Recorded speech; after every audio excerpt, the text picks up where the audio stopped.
Sa panahon natin ngayon na mas madalas tayong tutok sa iba't ibang gadgets dahil sa trabaho, pag-aaral, pakikipag-usap at iba pa, hindi maiiwasan na makaapekto ito sa ating mga mata dahil sa prolonged screen time exposure na maaaring magdulot ng pagsakit at panlalabo ng mga mata at maging ng pananakit ng ulo. Kaya naman sa video na ito, ating alamin ang mga tips upang mapanatili pa din nating malusog ang mga mata kahit nababad ito sa screen ng ating mga gadget. Number 1. Sundin ang 20-20-20 rule.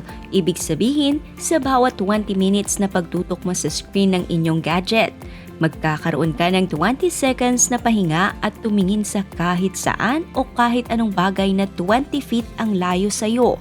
Ito ay para makapagpahinga ang inyong mga mata mula sa radiation o blue light na nanggagaling sa inyong mga gadget at para maiwasan na sumakit ang inyong mga mata.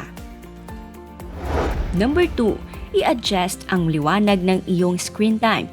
Siguraduhin mong tama lang ang liwanag nito at naaayon sa liwanag ng iyong paligid dahil maaaring makasira ng mata ang sobrang contrast. Number 3. Panatilihin ang tamang distansya sa screen. Magkaroon ng at least 20 to 30 inches na layo mula sa iyong mga mata. Ito ay para mabawasan ang pagsakit ng leeg at mata. Number 4. Umikit-pikit ng madalas upang hindi manuyo at uminit ang mga mata.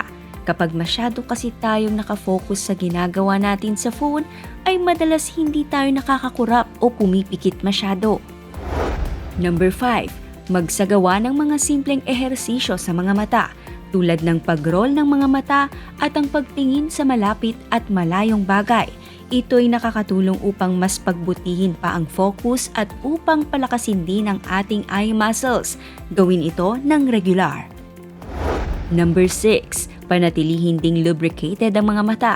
Kapag ikaw ay magbababad ng husto sa iyong screen, nagdudulot ito ng panunuyo sa mata kaya para maiwasan ito, maaari kang gumamit ng mga eye drops para dito.